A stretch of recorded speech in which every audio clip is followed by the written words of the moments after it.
It's Sunday, October 13th, 2024. Thanks for joining me today. Beautiful day. We actually have some really clear skies today. Mountains look beautiful. They just scalped, beginning to reseed the course here. It looks nice. A beautiful day. I feel blessed to be alive, to be able to talk with all of you today, share some of this news. Feel free to comment down below on any of this.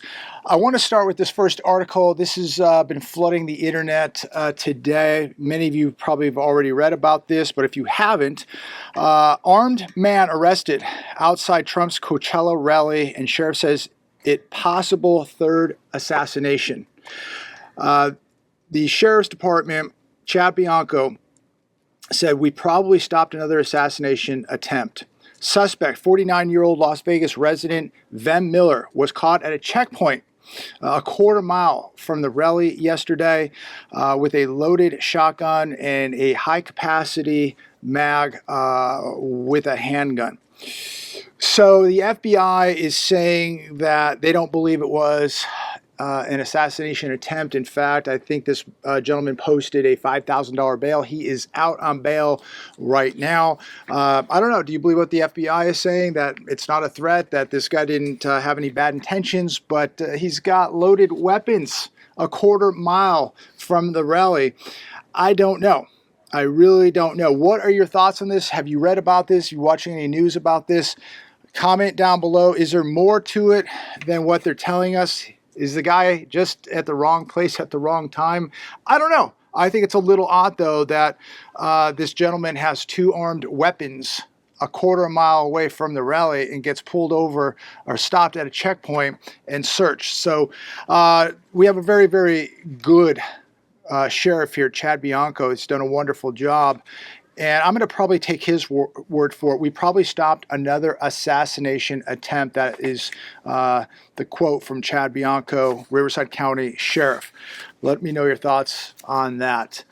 Crazy times, ladies and gentlemen. Mass casualty event in northern Israel after Hezbollah drone strikes IDF soldiers. At least 40 wounded. The Hezbollah drones exploded at a military base in western Galilee.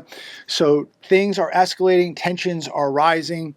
I don't think this is good for oil prices. I don't think this is good for anybody, actually. But things are going to continue to escalate in the Middle East. They're going to continue to escalate in Eastern Europe. And at some point, we're going to see things escalate in Taiwan. Here's another one today. And this is absolutely shocking. I don't know what country I'm living in at this point, but absolutely shocking. Mob loots freight train of flat screen TVs in lawless Chicago. 50 to 100 people, or even more, it says, actually looted a cargo train on the west side, stealing boxes of items, including TVs. These are big TVs, like 85 inches, maybe 100 inches, huge. Cars, vans, trucks, even a U-Haul truck pulled alongside this cargo train, while all these people are just opening up the container shipments. They're breaking the locks, opening them up, and pulling these massive TVs out, loading up the cars, the U-Hauls, the trucks, all that. In fact, I'm watching all these videos on X. I highly advise that you check this stuff out because it just almost makes you wonder where in the world you are living. This is the west side of Chicago. It is now nothing less, nothing more than a war zone, complete lawlessness, people absolutely out of control. One gentleman was just actually walking down the street with an 85-inch TV over his back like it was nothing. This happened in broad daylight, ladies and gentlemen. This is not even happening at night. This just happens in broad daylight where over 100 people show up, and basically we're watching a modern day train robbery take place where people just pull up alongside and empty out trains and just load up their cars, trucks, SUVs, and U-Hauls with items that are not theirs. Unbelievable. This is why I'm really getting worried about what's happening, the direction that this country is going in. You know, people will call me this, that, fearmonger, negative, all this. But I watch this stuff every day like most of you do. How in the world can you feel safe in your country now? if you're in a massive storm, you're on your own. If you're on the west side of Chicago, you're on your own. There's no law. There's no respect for law. There's no respect for human life. You are on your own. And now trains, modern day train robberies taking place on the west side of Chicago. I'm losing faith in humanity. I'm losing faith in the U.S. society that we live in. And it always makes me ask the question, how bad is this going to get when the government goes broke, when inflation gets so far out of control, people cannot afford to eat, that their government checks don't buy them enough food? What do you think they're going to do? If people are willing to do this in broad daylight for a television, what are they willing to do when they get hungry? You better ask yourself that question. For the people out there that call me a fearmonger or negativity, doom and gloom, you better start paying attention to what's happening to your country. The debts, the deficits, the lawlessness, the breakdown of society. You better pay very, very close attention. A system that is so broken that when an entire town, a state, is literally eradicated by a massive storm, there's no help because the money's already been spent. Somebody better wake up and start paying attention to what is going on here and stop calling people like me negative. This is reality, ladies and gentlemen. I'm just sharing the news with you. This is reality. These are the 10 fastest developing cities on planet Earth. This is on the Hedge today.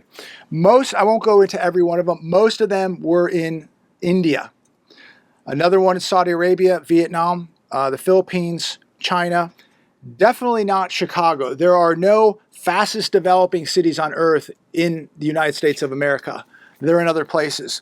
I look at the cities in America. We have the fastest demise of cities in the world, in my opinion. I cannot believe people in the United States now, how people just don't care. They'll take whatever they want to take. They're not worried about consequences because there are no consequences. The morality in this country has collapsed. Society is collapsing right now. The economy is collapsing right now. We're in very, very big trouble. Boeing to cut 17,000 jobs as losses deepen during factory strike. We've been talking about this the last couple of days. I'm going to bring it up again because this is a huge number.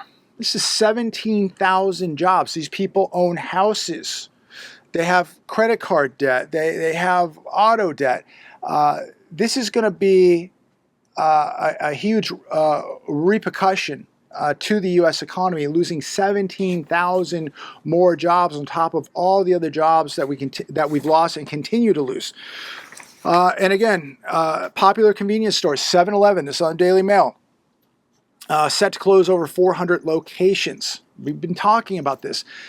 Think about how many people are losing their jobs. Think about how much more retail and commercial space is just sitting, and who's on the hook for all this. How many regional banks are going to pay the price here? And we just keep ignoring these symptoms, hoping that they're just going to go away or that it's not going to have any effect on the U.S. economy or the banking system. This is going to have a huge effect. These are major signs that the consumer is pulling back. 7-Eleven in trouble. I mean, I've never in my life have seen a 7-Eleven close down, but now I guess I'm about to. And anybody telling you that we're near 2% inflation is absolutely in need of severe help. Middle-income Americans with negative view of their personal finances surges to new high. This is on Fox Business. 55% of middle-class income households now rate their personal situation negative. For the first time in a year, a majority of middle-income Americans are feeling negative about their finances. It's going to get much, much worse. Much, much worse. This is just the beginning. And I believe, like many of you, they are now beginning to lose control. I think the Fed behind the scenes is very, very nervous.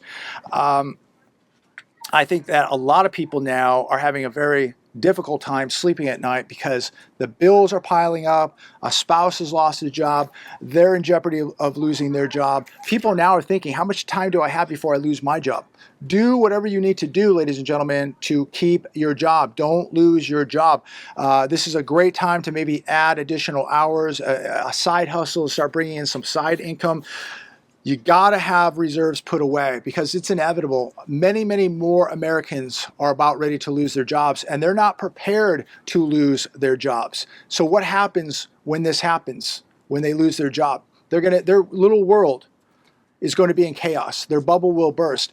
If your household has a reserve for 6 months, 12 months, and somebody loses a job in your household, you're going to be okay. You have time to reassess, to find another job.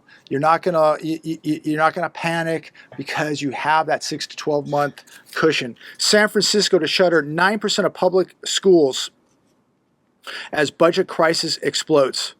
This is unbelievable. This is the United States of America, ladies and gentlemen. 7-Elevens are closing. Banks are closing branches. Public schools are closing. Hospitals are closing. Mass layoffs across the board. I see a lot of businesses out here in my area that have already closed, been closed for a very, very long time.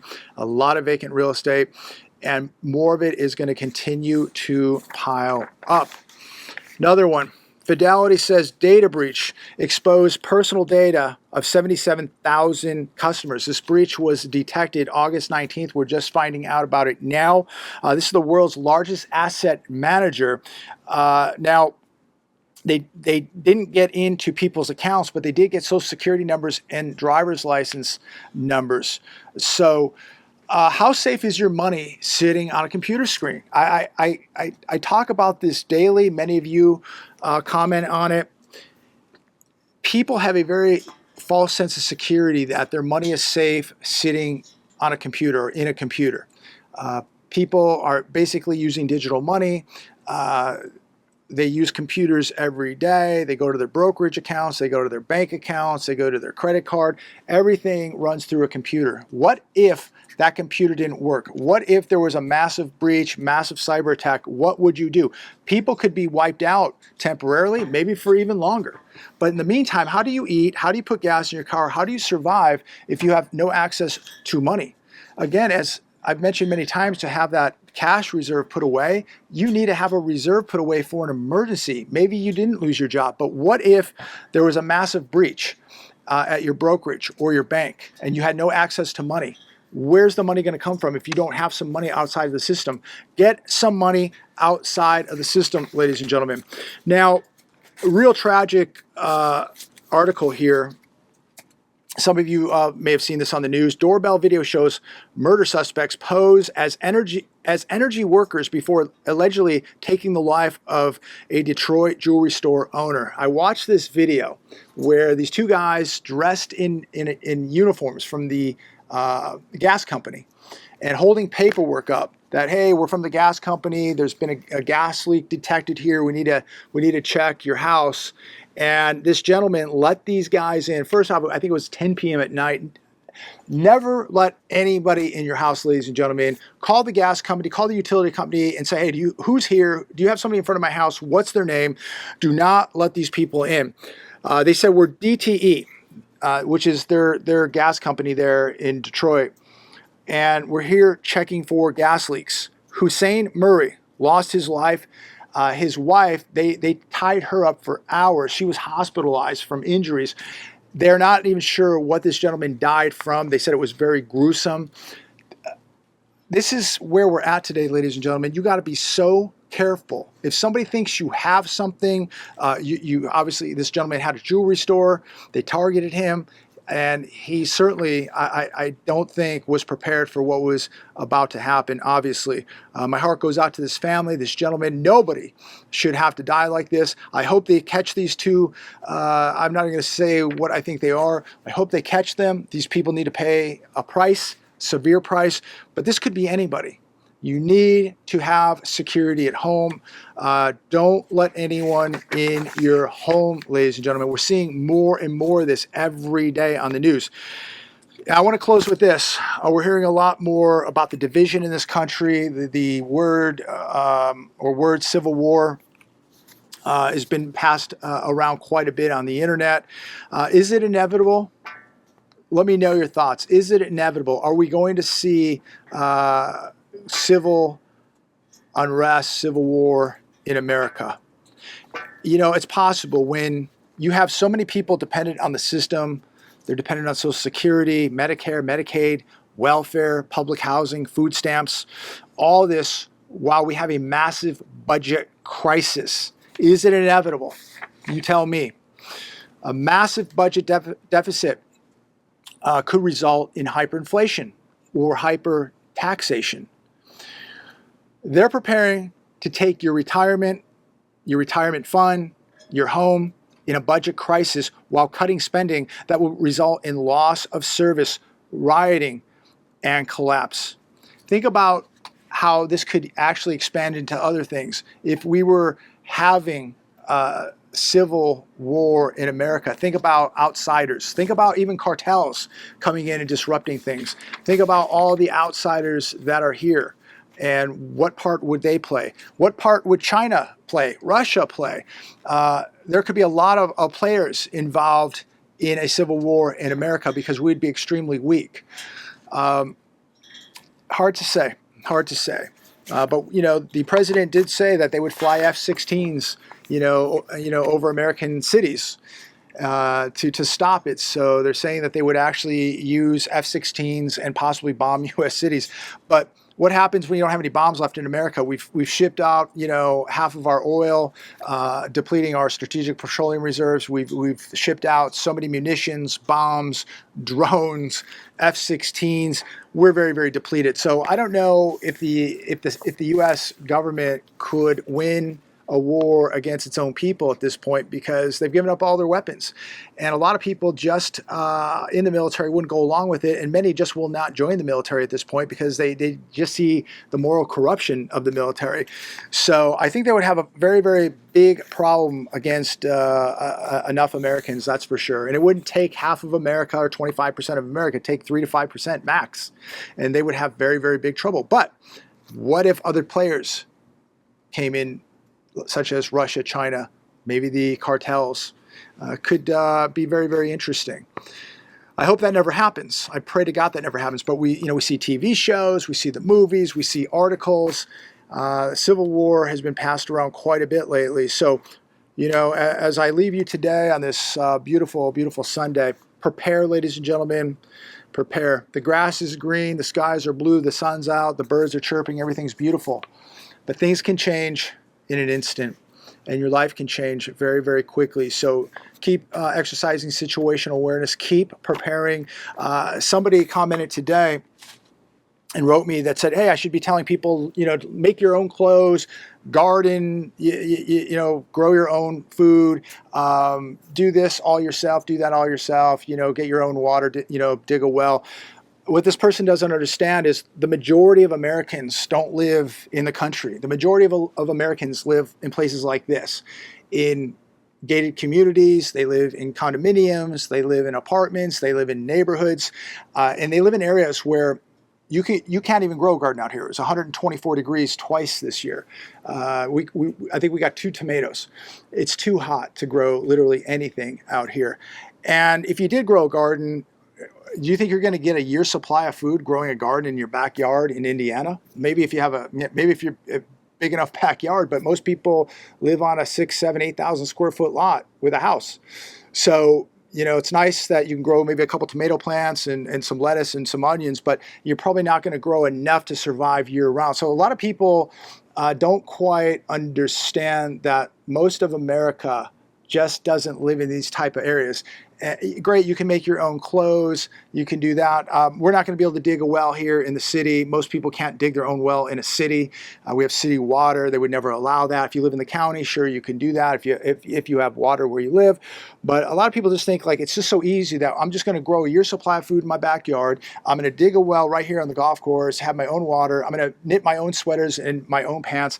Look, it's still extremely cheap to go out and buy a lot of this stuff. Cheaper to go buy it than to make it at this point. And what I'm saying is buy it now while you can get it, while it still is cheap. Yes, prices have gone up, but the overall picture, things are still very cheap compared to most places, and we have access to it. So you don't have to knit your own jacket or your own sweater or your own jeans. You can go buy them right now and stock up on this stuff and have it. You can stock up on water. So yeah, great if you can make this stuff. If you live in rural areas, by all means, make as much as you can, grow as much food, have as much cattle. I understand that. But for 90%, 95% of Americans who can't do that because of where they live, and most people just can't go move to a farm, take advantage of these times while this stuff's at the stores, while it's still affordable. Yes, it has gone way up in price, but it's still affordable and accessible. Buy this stuff while you can, because you have no idea what could be around the corner. Be prepared. God bless every one of you. Thanks for tuning in. Please like, share, and subscribe. And look forward to speaking with all of you very, very soon. Have a great weekend.